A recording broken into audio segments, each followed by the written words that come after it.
Hello, everybody, and welcome back to Talking About Birds, the only Cardinal podcast that, like Nolan Arenado, is happy to admit we're not that good. My name is Nate Heininger, and I am joined, as always, by my co-host, Ben Samorka. What is up, Nady H? If you have an idea for the opening bit, text or leave us a voicemail at 848-48-BIRDS. Hambone, how you doing? How are things? You doing well? Yeah, I'm doing just fine. Hanging in there. Yeah, good. I wanted to say we don't normally start the show on a serious note, but we had a bit of a thing happen here in St. Louis over the last week, and I know a lot of our listeners are in St. Louis, or at least St. Louis interested. And just big love to everyone impacted by the tornado. Pretty wild, and a lot of damage, a lot of problems. So if you're out there, if you're impacted by it, we love you. So hopefully recovery goes quick. Hambone, you were just telling me you've been rewatching all of the Mission Impossible movies. We like to talk about movies on this podcast. Hell yeah, brother. How many is that? 8? No, I think there's 6, right? And we're 6.5, or it's 5.5, 6.5.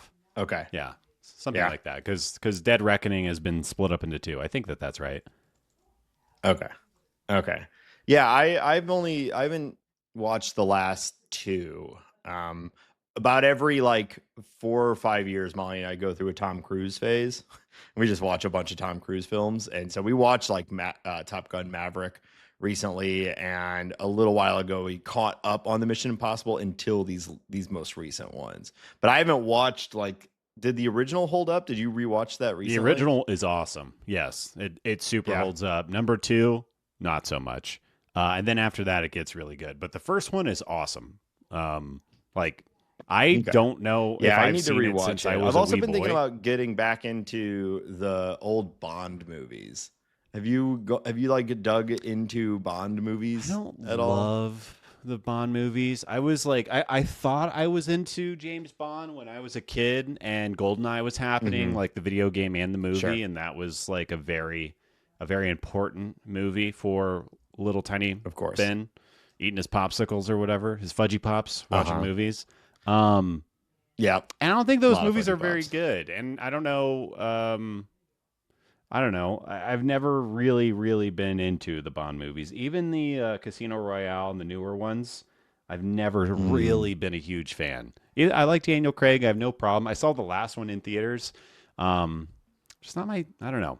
Mission Impossible is better. Yeah. I think. Yeah, well, I haven't seen any of them in a long time, so it's hard for me to say. But I've seen every single James Bond movie, and I was really into them when I was younger. And I've considered going back and rewatching them.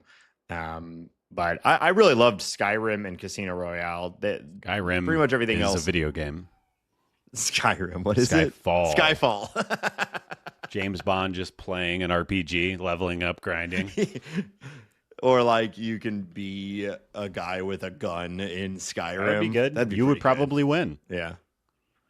Although I don't know, what's more, would you rather have a gun or the ability to shoot a fireball? I mean, for the rest of my life, I'd rather have to shoot a fireball. But if I was in a battle with somebody that had a fireball, I would rather have a gun. It's like that scene in Indiana Jones where the guy's doing all the whip and everything. He just shoots them. Yeah. Wow. We love Indiana Jones, don't we, folks? Well, cool. So is the new one? Are you going? Is this climaxing? And you going to see the new one in theaters? Of course. Is it out? Yeah. No, it's not out yet. It comes out this week or next week, very soon. But yeah, I love to see a Mission Impossible in theaters. Love to get excited about it. It's always good. I support everything, every decision that Tom Cruise has ever made. And the way in which he goes about his life, I support fully. Yeah, I personally enjoy him for his off-the-screen decisioning. On screen, good. meh. I think it's just a man that's never made a mistake. He's definitely gonna die on set, right? I think he's trying to. Yeah, I was watching. I don't. Yeah, he's going to die on set. Whether it's going to space or falling out of an airplane or just crashing a motorcycle. I think he kind of wants to. I don't know. Or just have a heart I attack. don't know enough about Scientology. I don't know that if 90-year-old Tom if you Cruise. die accidentally like that, maybe you get to Xenu quicker. Maybe he's rushing to the finish line. I don't really know enough about it. Yeah, there was a time in my life where I was really into, I think it was circa when like South Park was really, laying into Scientology. I was right there with everyone else, loving to learn it all just so I could hate it even more. It's been a while though since I've really cared about Scientology and hating it. It's kind of seems to be mostly dead at this point. But there is something like that where like I think they're supposed to be invincible. Yeah. There's a lot Maybe of he dead is. Scientologists though. So Yeah, but none of them have spent as much money as Tom Cruise, and he seems to be maybe actually invincible. Okay. Maybe I'm becoming a Scientologist. yeah, I think That'd be a twist. What if through this podcast I just documented my slow descent into Scientology? I think that people would like that. Hey, if you would like for me to slowly convert my entire life into following Scientology, scoot at us on Blue Sky. Skeet. Skeet at us on Blue Sky at Talk About Birds. Should we talk about baseball now? Please. Yeah, I think so. Okay, so is it a good team? I don't know. It's starting to really feel like it, Hambone. We've had another good week of Cardinal baseball as we record on Wednesday. The Cardinals are about to start the rubber match against one of the best teams in baseball, at least this season so far. The Detroit Tigers almost stole a win against Tarek Skubal in last night's game. And I don't know, momentum keeps going. They are, a game back of first place, a game or two back of the wild card. Still playing very, very well.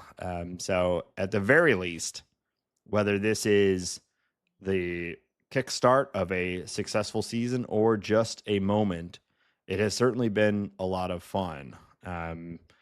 We've got some news from the week to go into before we go into some of the outcomes of the last week. What do you want to start with? We got to start with our captain, our highest paid player, our guy. Yeah. Nolan Arenado. Wow. He has moved himself back in the lineup, which it's funny how these things work, right? If you're a Nolan Arenado, it works that way. If you're not, you kind of get told what to do. It's dictated to you. But yeah. Nolan Arenado dictates things to Ali Marmol. He decided to move himself back in the lineup. While he is in the middle of his third year in a row of being a league average hitter. His WRC plus going from 106 a couple of years ago, 102 last year, and it's currently sitting at 97. So obviously all just right around league average, and it's kind of dipping right now. Arenado said on his struggles, I think he was chatting with one of our friendly beat writers earlier this week. What does he need to do? Just play better. I don't really have an answer. Just play better. Play more the way I think I'm capable of, but it's been a minute since I felt like I could play the way I should, so I don't know if it's coming back or not. Kind of a big downer. Spoken with true confidence. Yeah. And, I get it, and I appreciate Nolan for being, pretty open and radically honest, or however you want to call that. But yeah, it's a little deflating to hear your highest paid player and potential future Hall of Famer basically say, like, it ain't working. It hasn't worked. I don't know if it's ever going to work. And I get it. I get feeling that way. It's superhuman to feel that way. He's not a superhuman. Superhuman. It is very human to feel that way. Yeah. I find it a little disappointing because I do think that there's probably a way where Nolan Arenado can turn himself back into an above average major league hitter. We've talked about how good his defense has been. If he can just get a little better on the hitting side, he could be a really solid player. But hearing that kind of like defeatism is not super. I'm not really like attracted to that, Love for him to turn that frown upside down a little bit, but I get it. Come at on, the same just time. smile more. I think he's prettier when he smiles more. Yeah. Yeah, it's I guess at the end of the day, I appreciate the transparency because any answer otherwise would possibly ring untrue, considering it has been now a third season in a row. If he was just up there like, yeah, everything's great, it's just around the corner, we'd be like, all right, man, like, I hope so, but it certainly doesn't seem that way. So I appreciate him just saying like, I don't have it right now. And, having a willingness to step down in the lineup when he's surrounded by a bunch of guys who are hitting far better than him. I like that, but it is certainly, just kind of sad to see him, feel that way. Cause you gotta feel like that certainly doesn't feel like a piece of the recipe to getting back to being successful, is saying things like, it might just never come back. Right. Not usually what people guide you to do, to feel when you're trying to recover a former, high level skill. But I don't know. Everyone's got their own process. He did hit a ding dong dinger off of Tarek Skubal last night, which was a lot of fun and kind of looked like a classic Arenado pull side home run, which was fun.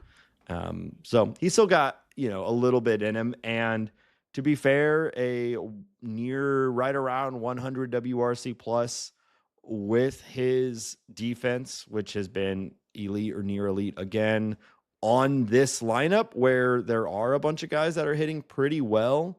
Like, he can still be a very valuable member of this team, just maybe not worth the 30 plus million and, all of that. But it's not to say it certainly doesn't seem like he's going to be a drain on this team. No. And if you do get his bat down in the lineup a little bit more, it starts to make a little bit more sense how he slots into this team. Yeah, I think that Nolan Arenado could still be a positive offensive contributor to the team. I just think that he needs to adjust his approach. I think that, the problem is his average exit velo is low, and I think it's because he makes too much contact and really too much poor contact. He swings a lot, he doesn't strike out a lot, and he walks at a decent clip. Not as high as I think somebody with his power potential should probably walk. I wonder if he reduces his amount of swings and kind of just focuses on launch, like going into launch mode all of the time. His strikeouts might double or even triple, which if they tripled, he'd be at 30%, which is, doesn't get you out of the game really. It's too high, but if he could trade that 11% K rate that he has right now and up his walks a little bit and double or triple that strikeout percentage, but add power, I feel like that is the direction that he needs to go, because I don't think he has enough bat speed and just general power right now in his career to kind of do that, the approach that he had earlier in his career. If he could transform into, I'm not saying he could be Nelson Cruz, but into more of that hunting for your pitch. Jock Peterson is a good example. He's having a bad start to the year right now, but somebody who's kind of morphed into a bit more of a 3 true outcomes type player. I feel like Nolan could extend his career a little bit, not career, but I guess his offensive status a little bit. And I think just the way he's going about it is a bit of a young man's game. When your skills degrade, you kind of have to make these adjustments. It's just like Adam Wainwright, chugging curveballs instead of leaning on his fastball, sinker, cutter more and more. Just kind of morphing your game to fit your current loadout as far as skills. Now, that being said, it's really easy for me to say while I sit here on my swivel chair talking to this dumbass on the other side of the screen. How dare you? But I want, look at my new glasses. Don't I look smart? Sure, dude. They look the same as your old glasses. That's not true. They're slightly rounded. The last ones were more square. Honestly, couldn't tell you. I try to actually have your face blocked most of the time when we're doing this. Just a post-it note on the just staring at yourself. Yeah. Oh God, healthy. Not that. I guess what I'm trying to say is I think that if anybody could do it, Nolan Arenado could do it. And maybe that's something that him and Brant Brown are working on. Maybe it's not. I don't know. I do agree that that homer off Skubal was really exciting. And if he just wants to keep jacking balls down the line, you don't have to spray the ball all over the place. Be super pull heavy, hunt for homers. I think that there's probably a really good baseball player in there somewhere. He just needs to make that adjustment. And making the adjustment to getting older is something that a lot of baseball players have struggled with. Yeah, that path you're talking about is a relatively common path for aging players to go to. Is you lean power, and I mean, he had such a power. He was such a prodigious power hitter at one point in his career that it's not like he can exceed that. But you will see some guys who will, their batting average will drop 40 points, but their power numbers go up, hit 10, 15 more home runs than they normally do in a season. And you can see that being pretty valuable from when you add in his defensive value, win you a few games just off of a well-timed, home run coming out of the 6th or 7th spot. Yeah. I mean, at Rapujols' final year, I mean, all he was doing for the Cardinals that year was hunting those homers, swinging out of his shoes when he got it. And, he put together one of the most insane years I've ever seen. Yeah. Well, I mean, he hit like 330 with like 15 home runs in 2 months or whatever. Yeah. So that was just talk about outliers. I'm not saying Nolan Arenado can do that. I don't know if anyone can do that at age 42 or 48 or whatever he actually was. But I'm just saying, sure. as you kind of have to adjust to the body that you have. And I believe Nolan can do that. I also believe that he might be, and I'm fully projecting right now. I have no evidence to back this up, but just based on his demeanor and the way in which he goes about life, I wouldn't be surprised if he's a little slower to get there than maybe he should be. Well, it's been 2 1/3 season of this sort of production in a steady decline. You could say, okay, a 106 with good defense, like that's a valuable player. But if we do start getting down to 90, 85 WRC plus type stuff, you do start to get into more of a worrying position with that. Yeah. Matt Carpenter, I'll say, he had a similar progression until he kind of aged out of it. This, like you said, this happens. Players do this. And I think Nolan Arenado would really benefit. And I think he could do it because he has those contact skills. And when you see the low exit velocity, which I think is what he's been criticized for, like a lot of stat head or whatever have criticized him for that. He's had below, well, I guess not below average, but for a power hitter, lower than average exit velocity. The last year, his average exit velocity was 86.3. Right now, it's at 86.9. And really, you want that in the 90s if you're doinking a bunch of balls over the wall. So I was looking at his bat speed, and his average bat speed isn't that great, but he can still swing the bat over 75 miles per hour. And if you're doing that, you're in a really good spot. If he could just kind of sit back and focus on that A swing and, like I said, swing and miss a little bit more and get that bat over 75 miles per hour a little bit more, I just think all the tools are there. You just got to change your entire mindset at the plate, which is, again, I'm just talking in circles at this point, but I think I would love to see it. I think he can do it. And I'm trying to speak it into existence right now, I think is what's happening. Well, we have determined that every player in the Cardinals and their coaching staff listens to this podcast and takes what we're saying and implements it pretty immediately. So hopefully, sometimes even before the show comes out, sometimes even before they know, they can tell. Yeah. I mean, we're live streaming straight into the dugout.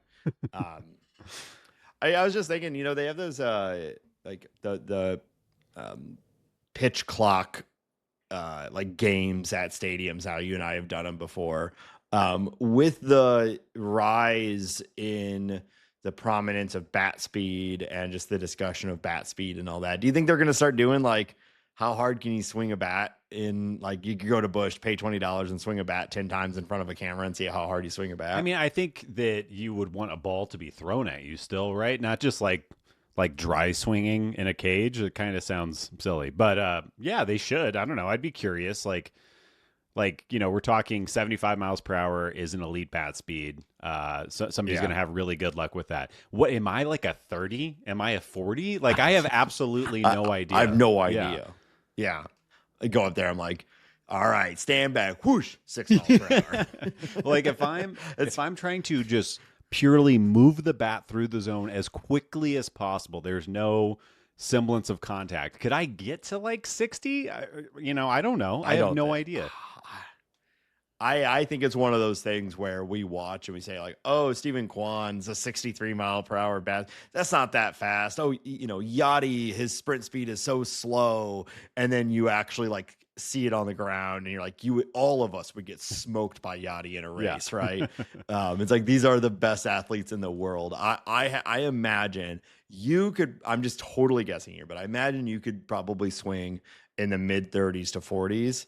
I'm probably in like the 20s. Yeah, I have no idea. I wonder, like, I golf as well, and they have like club head speed is a big thing. I wonder, like, if I could extrapolate my golf club head speed to my baseball club head speed. Do you know what your golf club head speed No, but is? there are driving ranges that'll tell you. Yeah. But I couldn't even, like, again, my golf head could be 50 miles per hour. It could be 100. I have absolutely no idea. I imagine you can swing a golf club faster. You can swing a bat, right? They're lighter. Also, Like, it's lengthier. It's a natural move. Yeah. And it's a more natural movement swinging down like that, right? Than it depends on, across. I mean, some days it doesn't feel like it, but yeah. Oh, yeah, I get it, brother. Know what I'm saying? Tough day out on the green. Yeah, There's nothing like when the boys are out on the links, Nate. Oh, yeah. Where's the beer cart, my dudes? What? Are you doing like a surfer dude on the golf course? Way to land the deal, my guy. Oh, we're out here out on the links. Business. I know how golf goes. So you're a surfer dude, golfer on a business golf outing. You should go to SNL with landing this. the deal. You should go to SNL. Always with this. This be is closing. Yeah. ABC. Yep. I get it. Yep. I get it. You're a real adult. We've all been there. You're a real adult. Oh, yeah. You have real adult Okay. experiences. Look at this. Look at me. What? All right. Great dead air. I'm a real adult. Yeah. Piece of shit. Shut up. All right.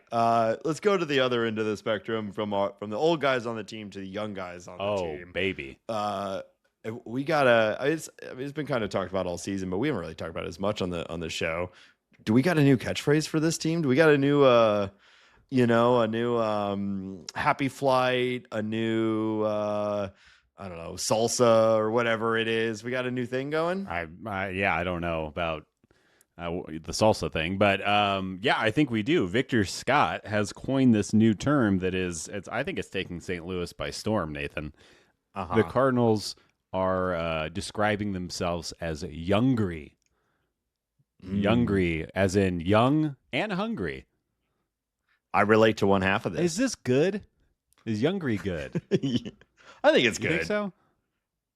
I think we gotta remember that these are athletes and not our Victor improv Scott comedy stars. Is a lyricist, Nathan, and a rapist. So I think he's a rapist. He knows more than you and I.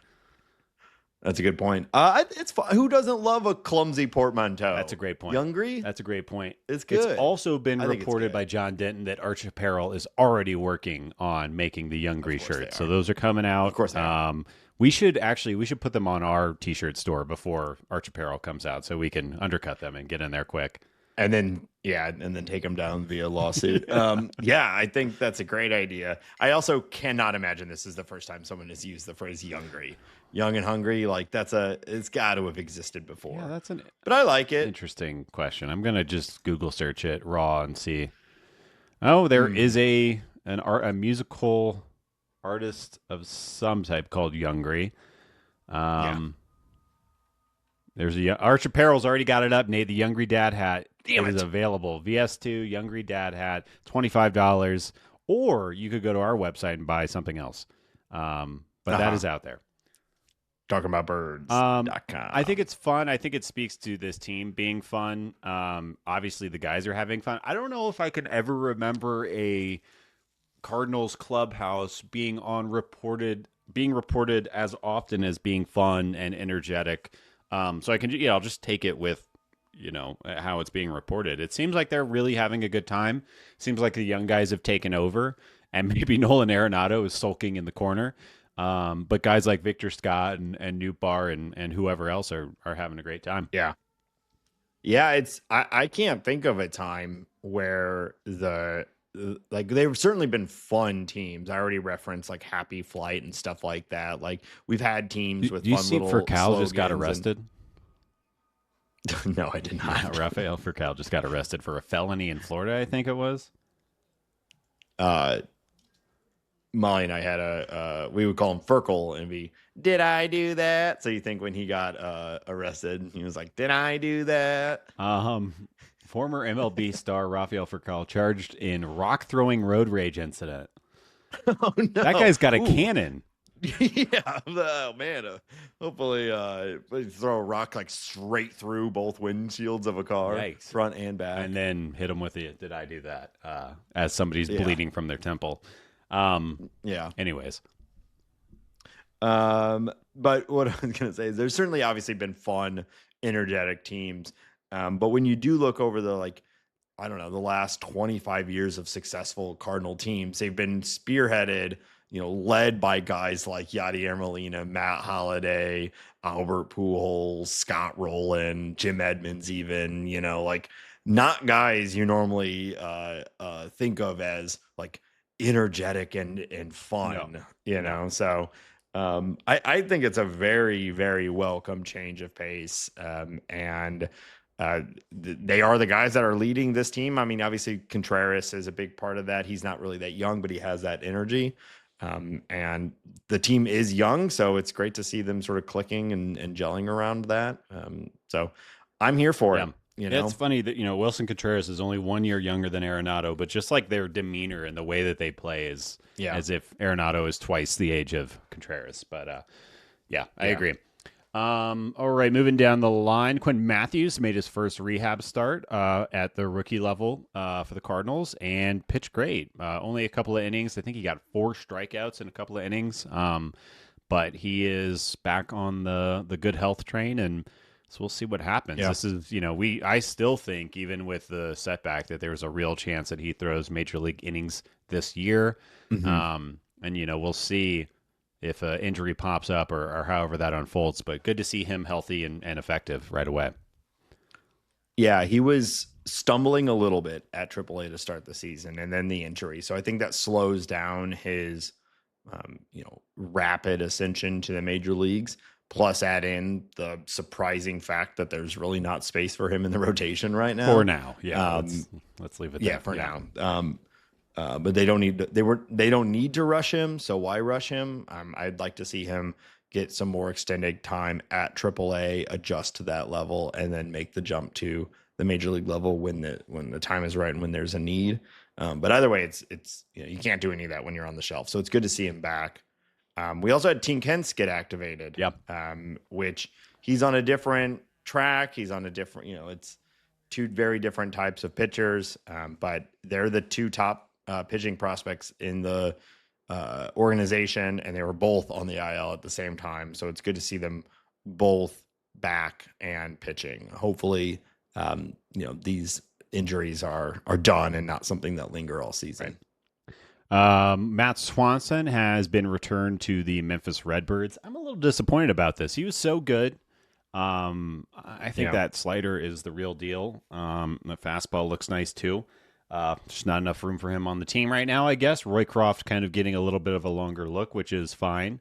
And Graceffo staying up too. So yeah, and I'm not sure those two. I think I would maybe take Swanson definitely over Roycroft, but we're seeing what we have, and those guys are, I think, I guess Roycroft is a little bit older, but Graceffo is younger. They're liking what they see out of Graceffo from the bullpen, I suppose. The stuff is played up, but I guess it's a good problem to have. Too many good guys. Yeah, this is just how the bullpen will go, right? There's always going to be a handful of guys, sort of regardless of performance. There's people are sent up and down just to balance workloads, to manage the day to day of the full season grind. You can be crushing it, and just we need a fresh guy up for the series or whatever it may be.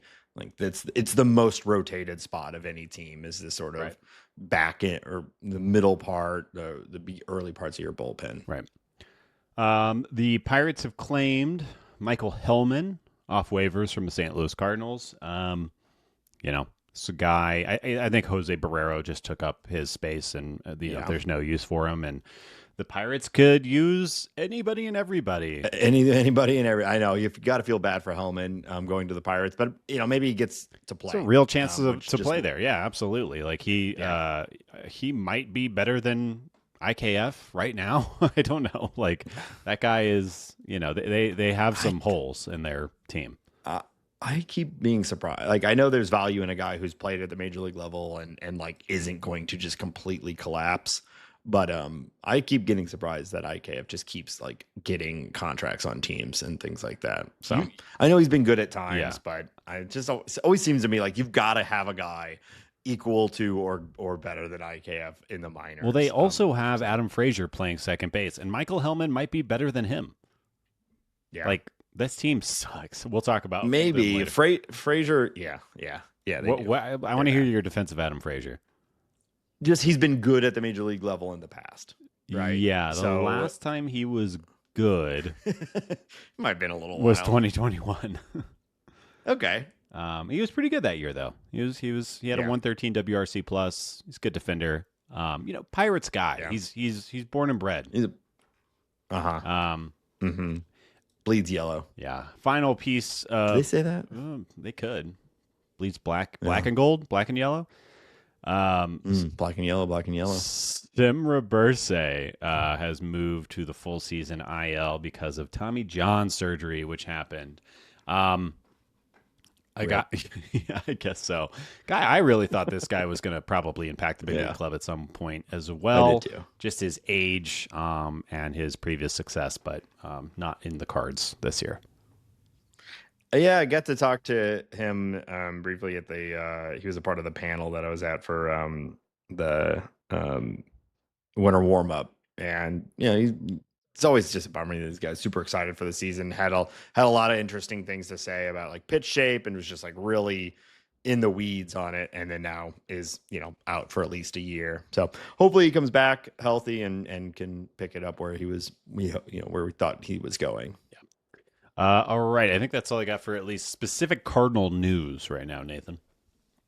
All right. Well, like I said, the Cardinals are 27-22, 5 games above 500. Something like 13 of their last 16 wins, though. So as you've said a couple times, especially early in the season, you can turn your entire season around in a good week or two. And it's been a very, very good 2 weeks going. They win 13 of 16, and that puts them 5 games over 500. So you can see how far down we were getting, and it took something like this to get them back. But at this point, they are back. They are in the hunt for the NL Central, and technically right there in the hunt for the wild card. Although I think we all still think probably there are 3 better teams in other divisions than the Cardinals for those wild card spots, but you never know. You take what you can get. And as it stands right now, on May 21st, they are competing for 2 different playoff spots. And it's been fun. It's been a lot of fun even the losses I talked about last night against the Tigers. Great game. Almost great game. Comeback. They knock Skubal out in the 6th inning, tie it up after a Victor Scott double and some small ball. And then, Leahy, he continues to do it, but finally did give up a run in a critical moment.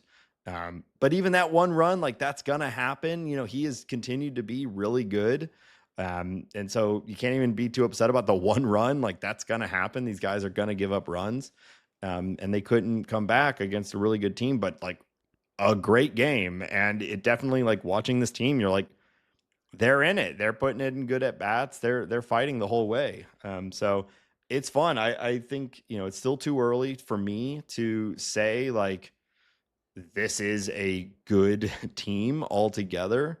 But as of right now, like you can't argue with the results. And I'm certainly way more inclined to say that this is a competitive Yeah, team than I've ever been this year. And frankly, more than I thought I might be at any point this year. agreed. Yeah. How are you feeling about Yeah, it? I think I'm kind of waiting for the shoe to drop, right? Like we look at these Yeah. stats on a week to week basis, and it's something I put a lot, a weight in, just trying to keep a gauge of the team. And something that's really interesting this week of Cardinals baseball, all of their pitchers that threw at least one inning, none of them were put up any negative WAR balance. It was all either league average or above. And while that doesn't sound like much, that doesn't happen very often. Usually Yeah. someone gets their ass handed to them. And actually we had Sonny Gray. He had a really bad start, but then he came back and flattened his WAR out for the week by having that 10 strikeout performance where he looked fantastic and Yeah. that curveball was dancing all over the place. So that's kind of the shoe that I'm waiting to drop is when is the pitching going to stop working? Is it going to be Miles Michaelis, who has been pretty much just great for a Yeah. few weeks, really, at this point? Andre Palante, are guys in the bullpen going to start breaking? Is somebody going to get injured? I believe in the offense. I believe in the position player group pretty much entirely from a offensive standpoint. The defense, we've talked about it multiple times. It's the best in baseball, at least right now. I think there's some pretty good base running that's happening.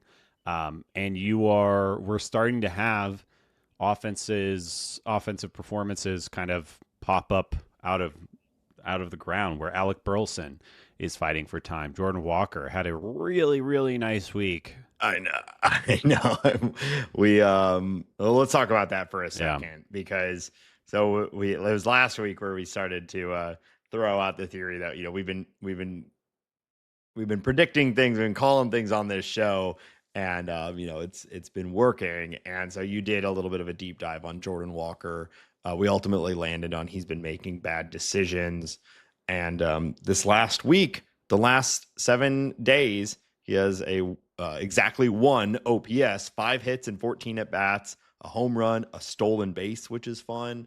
I mean, this is incredibly small sample size, 14 at bats, or 14 plate appearances. But I mean, with how bad he has looked to hit, like, was it 357 with a 1 OPS over those 14 PAs? Like, that's great. Yep. And is it just an outlier? He got a few good hits in a small sample size, or I don't know.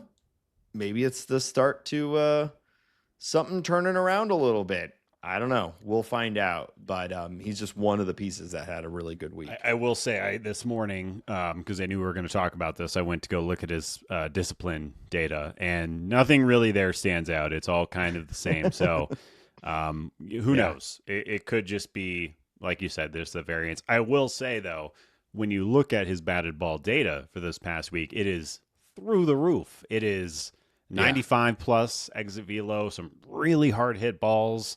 It's really exciting when he actually makes contact, which is kind of always when been he the case. he hits it hard. Yeah, but he just doesn't hit it. nothing is popping out from like a zone swing percentage or an out of zone percentage or a zone contact percentage, any of the stuff we talked about last week. But I say let's get excited because good things are happening and maybe this will snowball into even better things.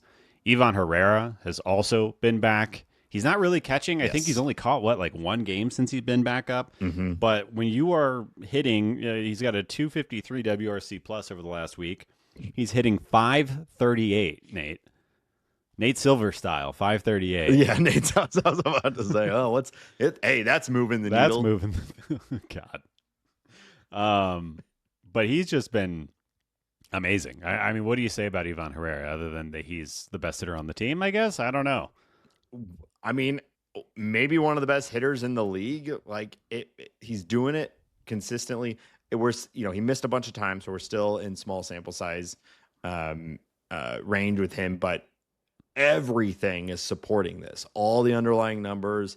He has something like a over 500 expected weighted on base average. So I think he's even underperforming his metrics to some degree, which is absolutely insane. So, whether it's a just an extreme heater and he's going to completely collapse or not, like everything looks really, really good from him right now. Yeah, I mean, I can't imagine he's going to carry this for the rest of the season, but No. I do think we have a really, really good hitter here. Whether he cools off dramatically or not, where he's put himself in a really good spot. And the way that the Cardinals are using him and prioritizing his bat over everything else, it's hard to argue with. Obviously, I still don't want him to be done catching. And I've said this before, but I think that the stolen base problem is overblown. He's a really good hitter though, and it's really, really fun. Yeah. Yeah, we want, like, Pages is fine, but we want Herrera in the catching spot so we can DH like a Burleson more regularly, who's maybe starting to put it together, or get Gorman back in there to maybe continue to try to figure that out. Pages has been doing well, don't get me wrong, but I still think the ideal lineup here is Herrera as a catcher, at least for now. Maybe the next couple of years, again, maybe things will change. We've hashed over that enough. I think he should be the catcher still today, though. Yeah. But I'm assuming right now they're being kind on the knee, which is by all means, like, if they need to do this for another month, whatever. Sure. His health is the most important thing. But long term, I think he should still be a catcher. You mentioned Alec Burleson. You said, I think you said Jordan Walker had a 1 OPS this week. Alec Burleson had over almost a 1,600 OPS this week. Obviously, he only played, and he didn't play every day this week, but he did put up 2 homers. He got a couple of walks, only 1 strikeout. Really looking like he is coming online. The swing looks, I think Ali Marmol says something like the swing looks like it has intent, or he just looks like he's much more comfortable at the plate right now. I still hate watching him in the outfield. There's a play where he was swapped out. It was yesterday or the day before where he swapped out Jordan Walker, and watching Burley kind of stumble after a ball, especially after watching Walker out there for a few innings, it's just noticeable. Walker has done such a good job that he makes Burleson look like far and away. It's pretty wild, right? Like, Walker's actually turned himself into a plus defender, which is incredible. And I think just really continues to speak to the type of athlete Walker is. And, like, guys need time. He's still so young, but he has become a plus right fielder, which is amazing. But, and I want to say with Burleson too, like, I think I've been really beating the drum for most of this season that Burleson doesn't really make a lot of sense on this team. And that has been purely through the lens of, I see this team as a rebuilding team.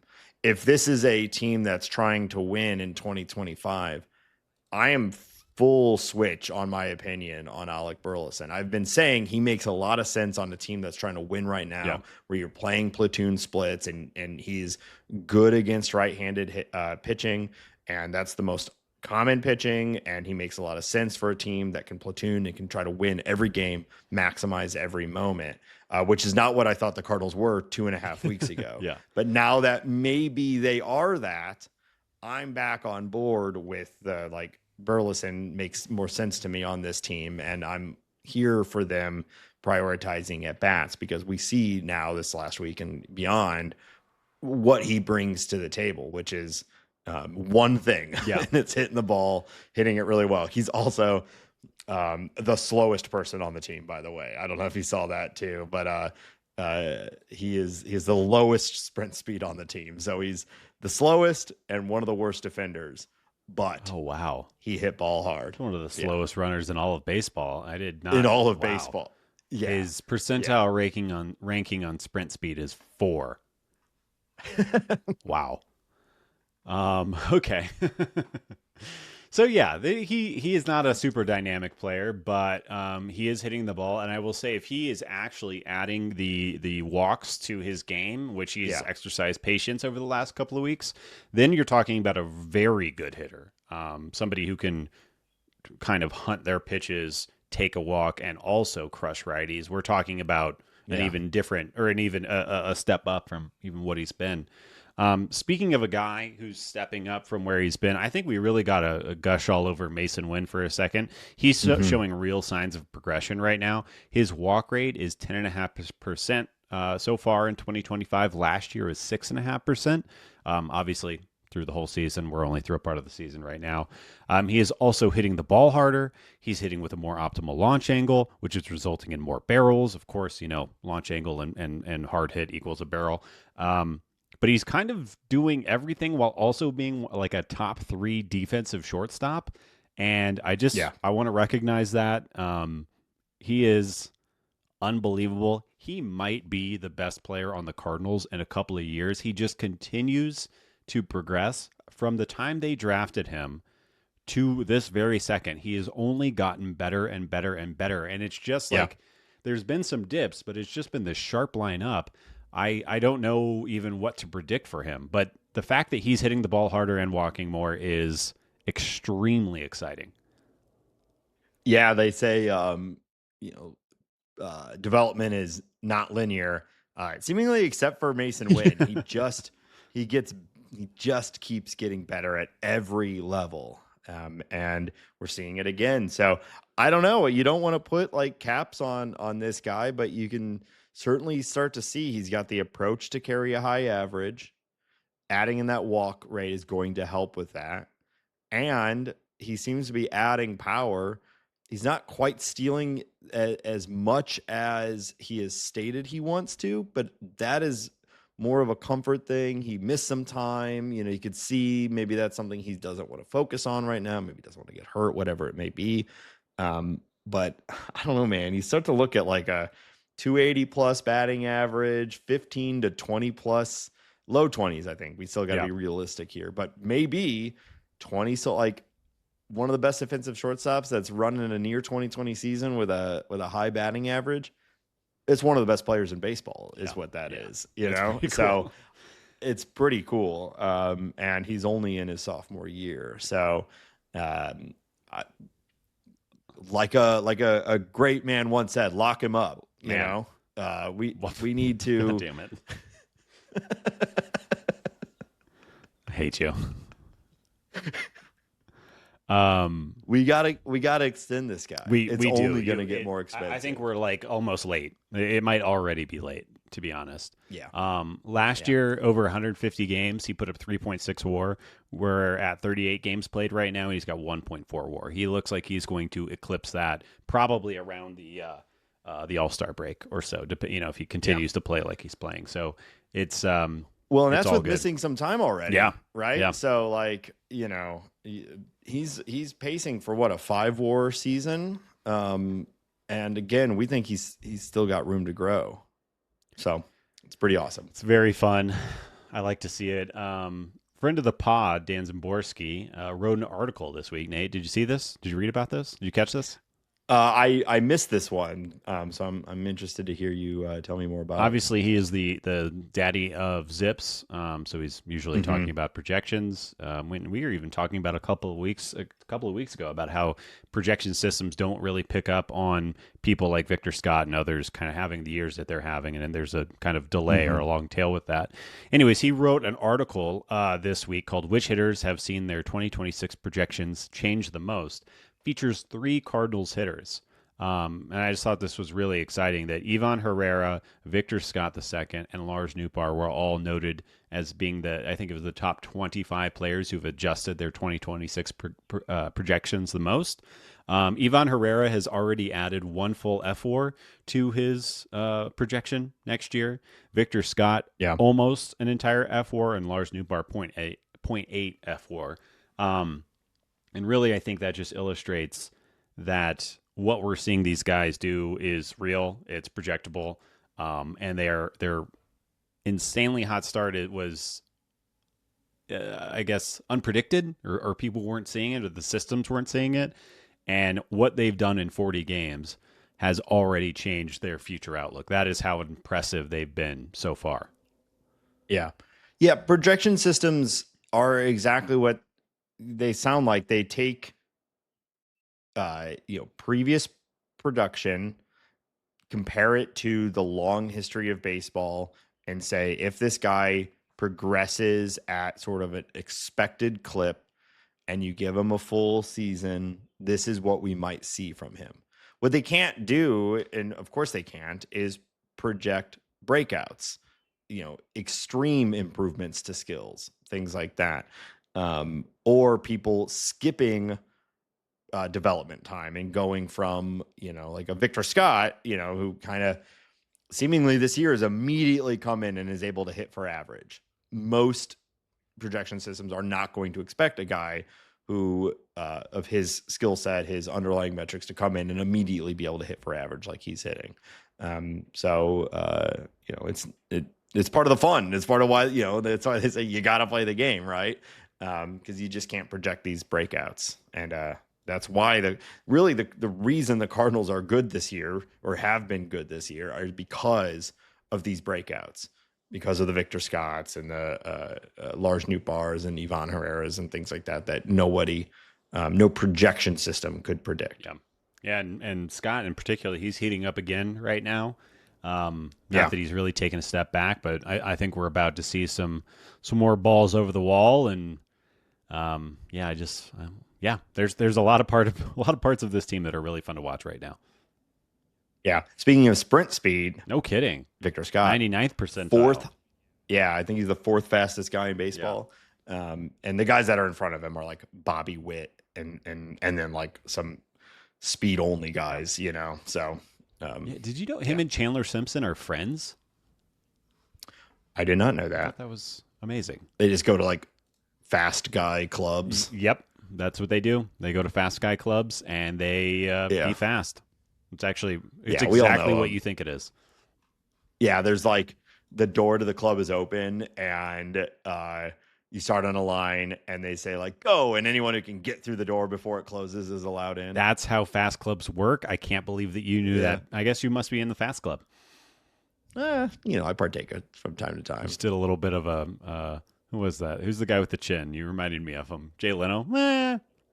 Yeah. Well, there was that one time where I didn't make it all the way and I got cut in half by the fast guy club door.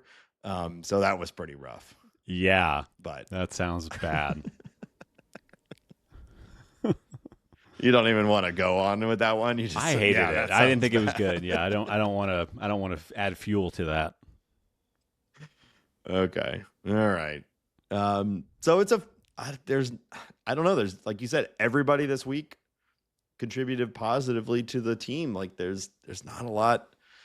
It's just kind of fun right now. So whether this lasts all season or this is like last year where they were the best team in the league in May and it just all kind of went downhill from there, we'll find out. But I will say that it is very nice. And coming into a season where we really didn't know what we were going to get, if this ends up being a blip and this season is not a successful one and from a standings standpoint, I'm certainly enjoying this right now. And I hope that everyone that is listening and is watching is able to sort of wind down the like, what's the word I'm looking for? The pessimistic view of this team. And like, we'll have plenty of time for that if they become bad again, So let's just enjoy it while they're good. That is true. I agree with all of that. And if you don't want to go to a game because the Cardinals said they weren't going to try to win this year, I get everything on that. But the team has a really good defense. The offense is young and getting better. The pitching, we'll see. It's a good team playing well right now. And I say the Cardinals are currently under promising and over delivering, and I think we should enjoy that. Yeah. And again, like it's kind of being backed up. Their run differential is good. Their Pythag says they should have an even better win percentage than they have right now. So like, we all know how this could fall apart. I think but it's not right now. The only metric that is not in the Cardinals' favor is their pitching staff strikeout percentage. That is the only thing that puts up a huge red flag. Everything else looks legit. Yeah, and I guess you could argue alongside with that the average age of the pitching staff when you compare it to the history of injuries in baseball and whatnot, and just like the likelihood of them all just staying pitching and all that. But counterpoint to that, I don't know. Michaelis goes down and McGreevy's in there now. Like you're like, okay, There that might be might fine. be some addition by subtraction. I fully agree with that. I give Miles all the credit in the world that he is doing it with his smoke and mirrors, and it is working for now. But if and when that stops, the Cardinals aren't in that bad of a spot, and we really get to see what those minor league guys can do. Yeah. All right. Well, they've got a couple more series coming up that we're going to talk about. We're going to hit some league news and play a little game to end the episode. But before we do all of that, we want to remind the listeners of this show that this show is listener supported by listeners just like you. Keep saying listeners, Nate. Listeners. And viewers. We've got some people on the YouTube channel. We're waving at them. Hey guys. Hey. If you're watching the show, what's up? What do you think of my new glasses? Are you hitting on them? What's up? You from around here? What's your favorite drink? What was I saying? Patreon.com/talking about birds. If you want to support the show directly, consider joining the Patreon. Patrons get a couple different things. Typically early access to episodes, which is cool. And we also have a private chat server. It's on Discord. It's called the Bird Scored. It's a good place to hang, talk about baseball, talk about the Cardinals, sort of live follow along the rest of us. It's a good place to hang. So definitely recommend it. Patreon.com/talking about birds. Also consider leaving a review on your favorite podcast platform. That does help us. Like and subscribe to the YouTube channel. Smash it. That helps. Smash it, baby. Smash it. Hit that little bell. I'm pointing. I'm doing the thing that they do. And tell your friends, tell your family. That was a great time to hop on the show. Hambone, where else can people find us online? Hey, don't hop on me, am I right? You can find us on social media, on Blue Sky. We're on Instagram. We got a TikTok. This guy. You can find our podcast over on Spotify. Like and subscribe there as well. 5 stars only, by the way. Nate already said the YouTube stuff. We're over there.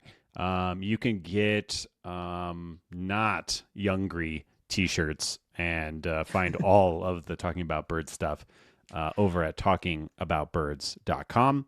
Of course, you can email us at talkaboutbirds@gmail.com, and you should send us a voicemail, call us, send us a voicemail, or text message us at 848-48-BIRDS. That's 848-482-4737.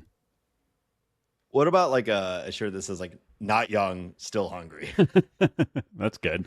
I mean, I think that's just a shirt. I don't know if it has any baseball connotation, but it's good.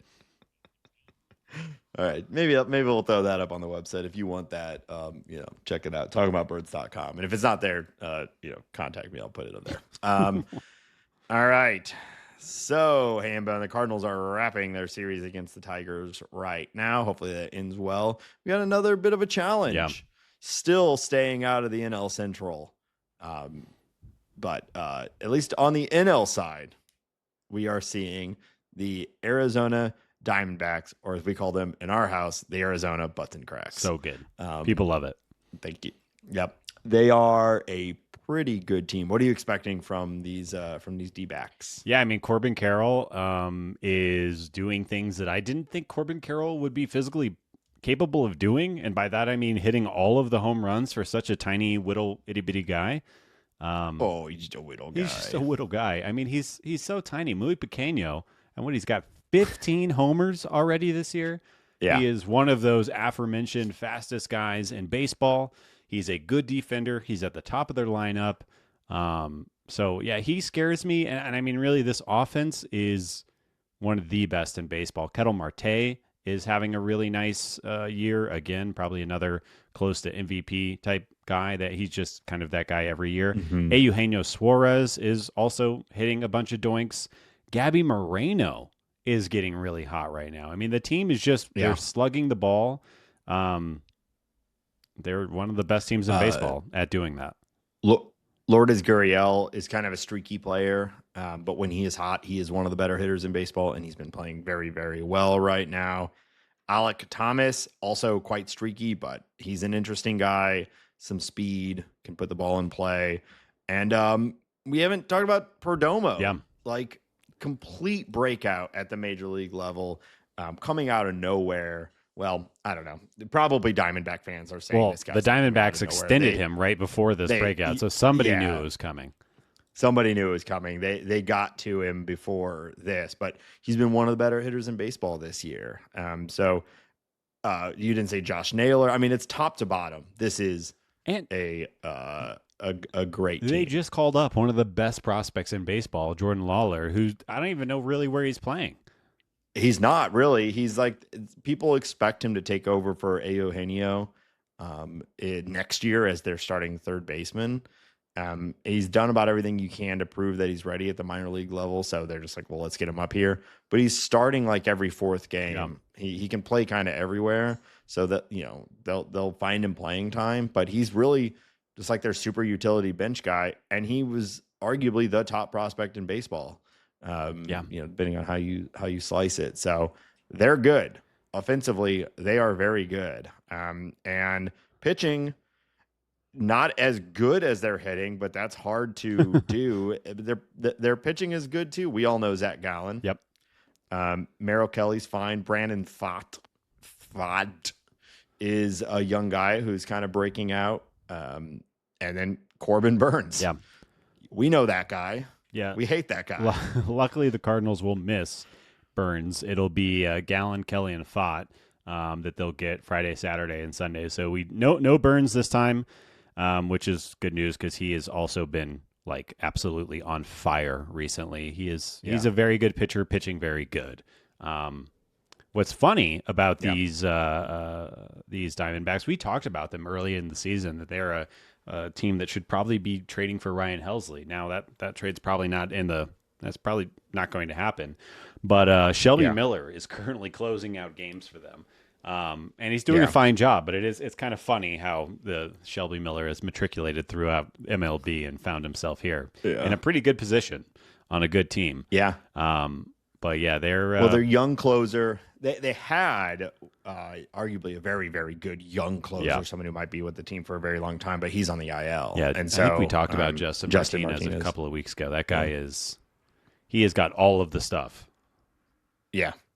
So he'll be out for a while, and Shelby Miller is there, and he's good too. So it's a good team. Now they're only 26-23, so they've scuttled a little bit, and being in the NL West means that puts them in fourth place in that division. But don't be fooled by any of that. This is a very good team. Yeah. So. Should be a good series. The Cardinals have been playing up against these good teams. Maybe they're just also a good team. But we'll see. It should be a fun series. I always liked the Diamondbacks. I don't know why. They're a team that they're kind of the underdog in the West that isn't the Rockies, and they're actually trying. I mean, I think like the fact that they're a likable team because of their player group. Yeah. And then their owner going and getting Corbin Burns when like a small market team isn't really supposed to be getting players like that. We should be rooting for them. They're spending money, at least compared to their market size, and they are athletic, powerful, fun to watch. Yeah, I'm here for it. Yeah, mostly a young team. A lot of this team will be together for a while. Yeah. Should be a fun series.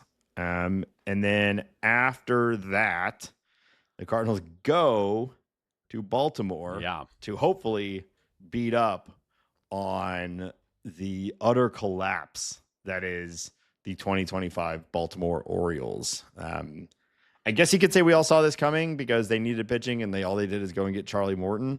But I don't think anybody saw it being this bad. They are 15-31 or something like that. I mean, I saw a stat the other day. This might've been a couple days ago. So, but it basically said no team in baseball history has made the playoffs after being 15-31. According to surprising, that's according really to Fangraphs, their playoff percentage is less than 2%.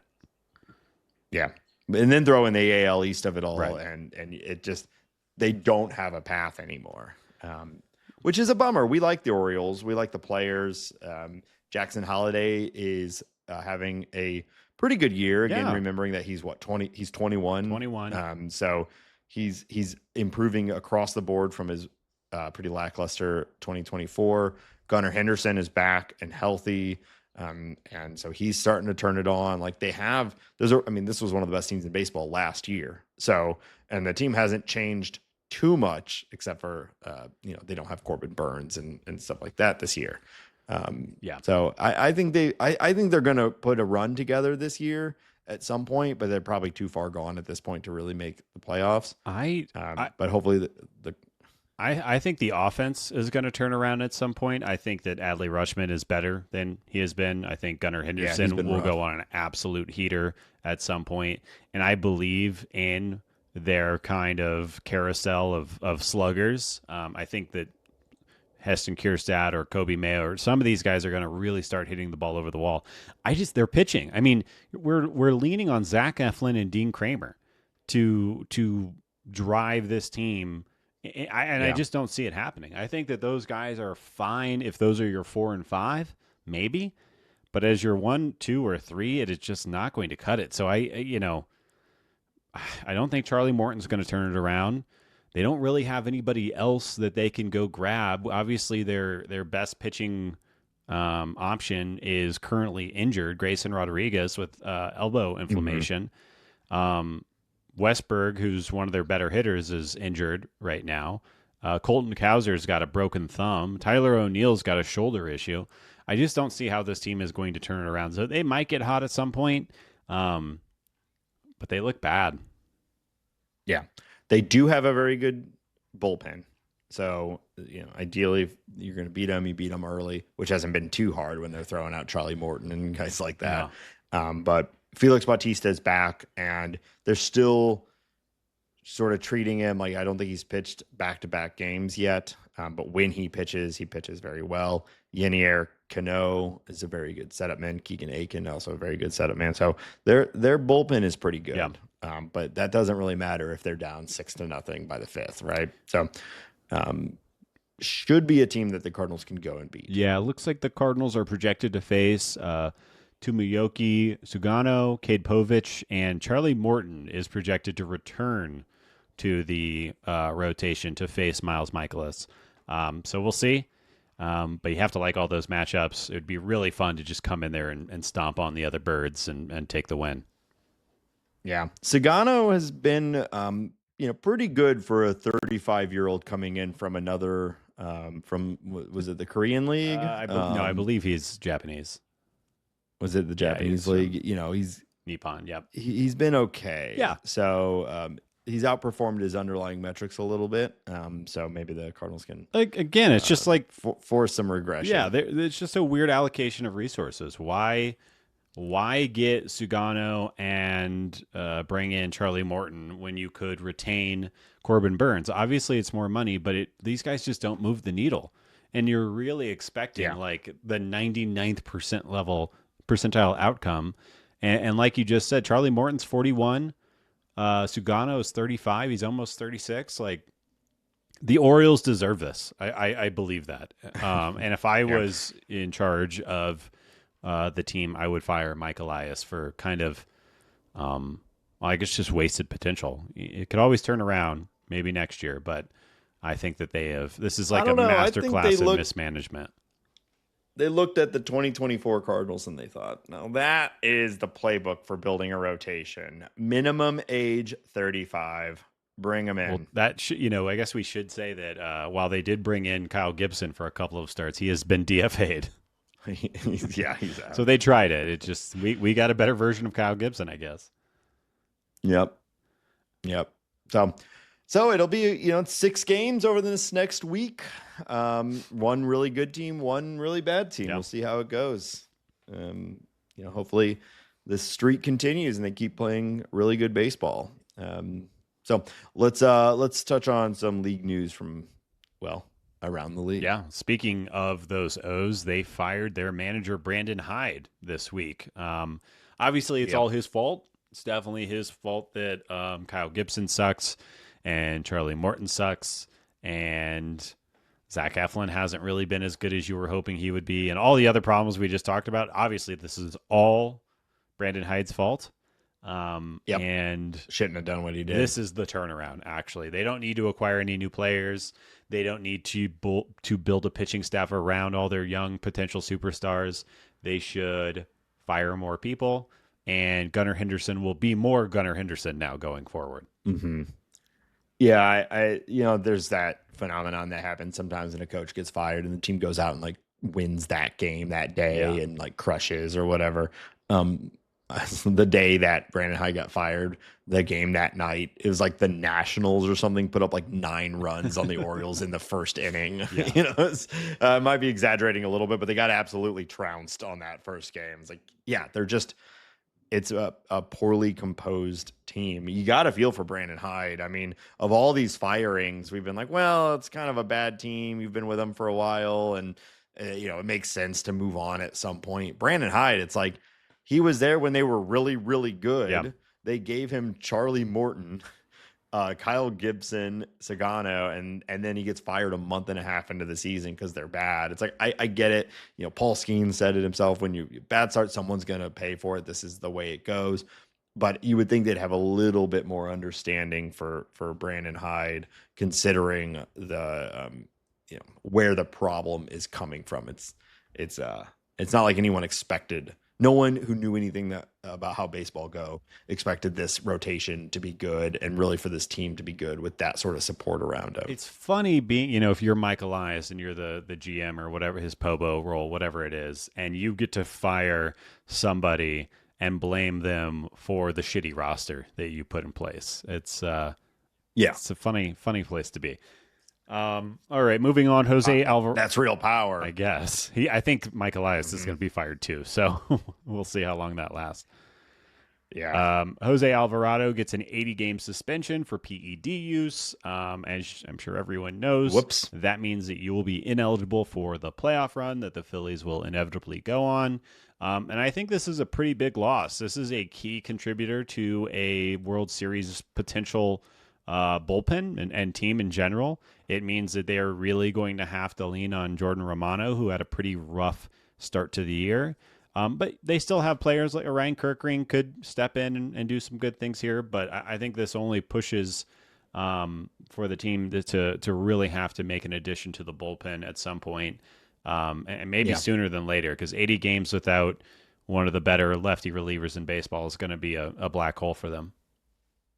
Yeah, their bullpen has been kind of a mess. It's been weird. They've had a lot of good performances, but the way they've aligned it and whatnot has been a bit of a mess this season. They brought in Romano. They thought they could fix him and make him be their closer, former closer for the Blue Jays. At one point, one of the better relievers in baseball. Yeah. So they brought him in. He struggled, and they've been kind of doing the carousel there at the back end of the bullpen. It finally started to align around Alvarado as their closer. And then this happens. Yeah. So they're kind of back to square one. Romano is starting to turn it back around a little bit. We'll see, but he was pretty rough with the Blue Jays there for a while too. I definitely think of all the teams to be buyers at the trade deadline for a reliever, they're number one on the list, and they've shown a capacity to make those sorts of trades in the past. Yeah. So, did you see they're saying it was like a diet pill that he took or something? Did say it was like a weight loss drug that had like testosterone in it or something like that. Yeah. Yeah. Which just take the shot, man. Just go get on the Ozempic. I mean, he's a bigger guy. I understand. I get it. What are you doing though? These players putting things into their body and claiming it is shocking to me. But they always want. And I could imagine that there's a degree of truth here that like their intent was not to take a banned substance. They're not trying to gain a steroid level edge. And maybe they actually just were trying to take, lose weight or whatnot. But at the end of the day, these are all billion-dollar organizations that have the capacity to test absolutely everything down to the molecular level and ensure that they're not breaking the rules. And so I have some empathy for some of these guys when it does turn out to be like their intent was something other than what they were, banned for. But at the end of the day, it's on them and the organization to not take this shit, to test it and to ensure that they're not breaking the rules. So I don't really like I'm empathetic to some degree, but I don't. It is how it works, and he deserves the suspension if that substance was banned. Yes, just listen to the doctors. Take what the doctors give you. It seems very likely Yeah. that this will bite the Phillies and Alvarado in a few months here. But it is what it is. All right, final piece of news I wanted to bring up. Paul Skeens is the first player in Pirates history to throw a complete game with 3 or fewer hits and lose. He also struck out 9. Poor Skeens. There's been a lot. I don't think that this is going to happen, but there's been a lot of chatter. People screaming from the rooftop saying, get Skeens off of this team. We don't want to watch one of the biggest stars in baseball languish for the next 4 or 5 years. I've been complaining about the Pirates, I feel like a couple of weeks now. Then one of the worst ran organizations in all of sports. I don't think that's going to happen because, I mean, I guess if they get a trade that absolutely blows them out of the water, it could maybe happen. And Skeens is the kind of guy that you would trade or you would blow somebody out of the water for. But it seems like we're kind of just screwed. We're just going to watch this and it sucks. Yeah. No, there was an article earlier today saying that the Pirates have said they have no intention to trade Paul Skeens, and which is the right call for a normal organization. Sure. You would never consider trading Paul Skeens 1 year into his rookie contract. Right. But it's the Pirates. So we would love for him to be. Well, I don't know. I want him to be on the Cardinals. Any other team, I'm terrified of him. So I kind of like, from a strictly Cardinals lens, I'm like, keep him on the Pirates. I think if you put him on a team like the Rays or the Dodgers or the Mariners or like a team with a history of developing major league pitching, and you give them arguably one of the most purely talented pitchers in a very long time, like he could become next level scary. Yeah, if he isn't already, it's impossible to imagine. Like, what is a tick up from Paul Skeens? I don't even know. Yeah. All right, that's all I got for league news this week, Nate. All right, Hambone. Last week we checked in on our draft day. We checked in on a Heroes and Hatchlings edition draft day. This week, I thought it might be fun to peek under the hood a little bit and look at some StatCast numbers from the team and see if you can guess who's leading the team and a few key metrics that I like to look at in this week's edition of Who Charted Under the Hood edition. Oh my God. Yeah. So I've got a stat and I'm going to give you some parameters to it. And then you tell me who you think is leading it. All right. Some of them are good. Most of them are good. Okay. But, not all of them are. Bring it on, son. All right. So which player on the team do you think has the most barrels? Most barrels being, Ben mentioned it earlier, barrel being that perfect combination of sweet spot, exit velocity and launch angle. So a lot of times homers are barrels. Almost all the time homers are barrels. So my mind immediately goes to who has the most homers on the team. And who's kind of a bit of a barrel freak is old Larry Nootbaar. I'm kind of leaning towards him just because that's what he'd be doing. Could also see it being Ivan Herrera because he is essentially a baseball god at the moment. But I'm going to go with Nootbaar. That is correct. Lars Nootbaar has 16 barrels on the season. He's pretty good, that Nootbaar. He hits the ball. He do hit the ball. All right. Next, we're going to look at average exit velocity. I've got 2 qualifiers here. The first one, we're going to look at minimum of 40 plate appearances. Okay. So not like super small sample size, but still a pretty small sample size. Who has the highest average exit velocity? Average exit velocity. Contreras would make a lot of sense here.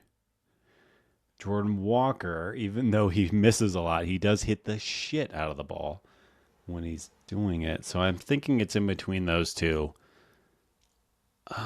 But Wilson had I guess they both had rough starts this season. I'm going to go with Jaywalk just because he hits the ball so hard. No, Hambone, the leader, and it is not particularly close with a 40 plate appearance minimum. Lucan Baker Damn it. has an average exit velocity of 94.6. Wow. Yeah. Um, So poor guy. you want to know who? I know. You know who is second with this small sample size? Yes. This one you will never guess. Thomas Sajasi. Really? 91.9. Huh. What are these guys doing down in the minors? They shouldn't be we can't be having them up here. Now expand it to minimum 100 plate appearances. I will say that those two guys, Baker and Sajasi, are the top two on the team. Yeah. But they have a smaller sample size. So numbers 3 and 4 we're setting the minimum at 100 plate appearances. So we're now basically past Baker and Sajasi. Who do you think are 3 and 4? I'll go Contreras and Nootbaar. It is Nootbaar with a 91.8, and then Jordan Walker with a 91.4. All right. Okay. Now let's look at whiff percentage. I think this is a very important underlying number. Okay. Critical to success at the major league level. Who has the lowest whiff percentage? Lowest whiff percentage. Who is not whiffing very often? I guess Brendan Donovan is leading MLB in hits right now. That aligns with not whiffing a lot. I feel like Victor Scott is. I don't know. Mason Wynn doesn't whiff a lot. I'm gonna go Brendan Donovan. That is correct. Let's go. Brendan Donovan has an 11.4% whiff. Wow. Percent. All right. Who has the highest? Who's the highest? Is it Gorman? I feel like that's all we see Gorman do. It's Jordan Walker. Dang it. 35.1%. Over 3 times as many whiffs as Brendan Donovan. Not cute. We don't love to see it. Not cute. Not cute. All right. Looking at pitching. Let's look at whiff percentage from a pitcher. So now this is a good thing, right? They want a high whiff percent. Minimum 200 pitches. So to give you an idea here, that's going to take out like most guys that you can think of off the top of your head probably qualify for 200 pitches, but someone like a Ryan Fernandez was at 159 or 158. But a Kyle Leahy is at 385. Okay. You know what I mean? Yeah. So almost every pitcher that we've seen this season with any amount of regularity is exceeding 200, but this is cutting out some of those guys that we've only seen a handful of times.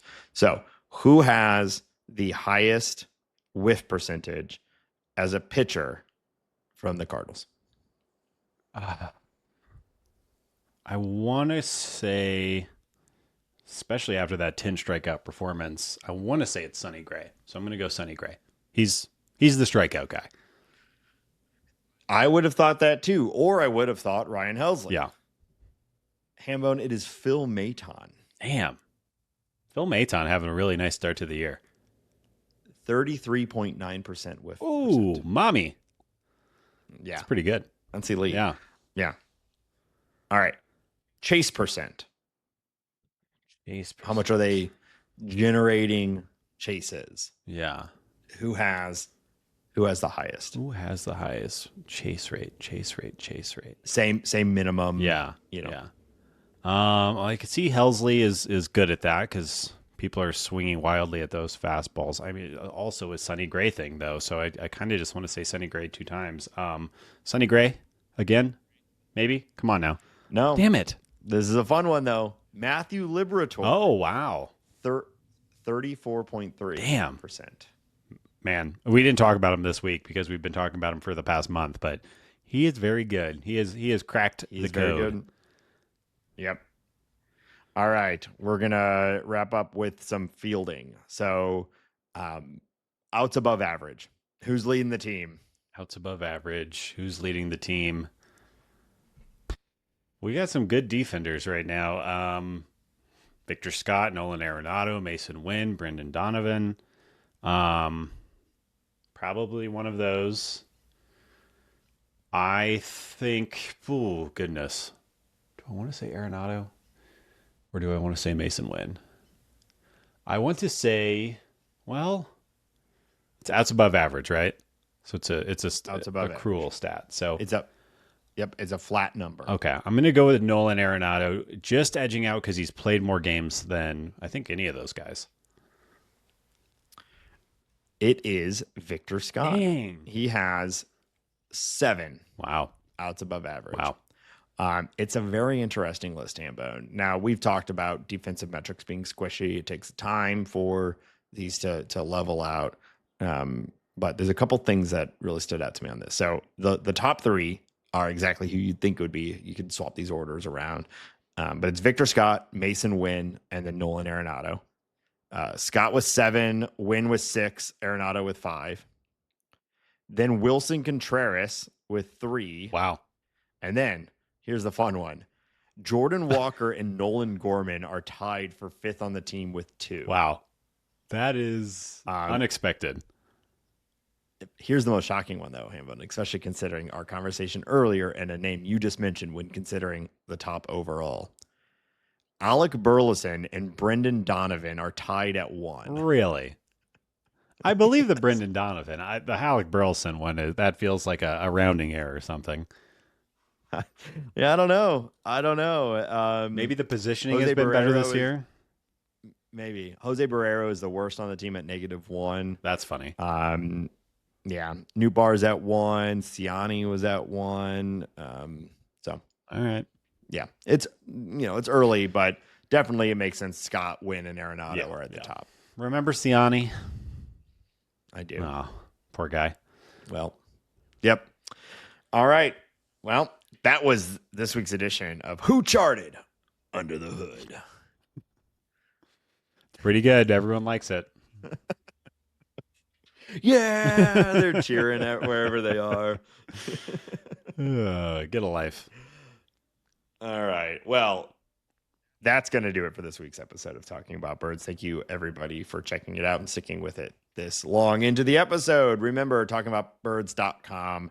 You can find all of our links and our socials and our Patreon and all that. Talkingaboutbirds.com. We'll be back next week, as always. Hopefully, we have another solid week of baseball. Cardinals currently losing against the Tigers, but it's a close game. Yeah. They might be able to bring it back. Oh, yeah. We'll see. Oh, yeah. Oh, yeah. And remember, if you have anything to say for the show, 848-48-BIRDS. And until then, until next week, go Cardinals. Let's go.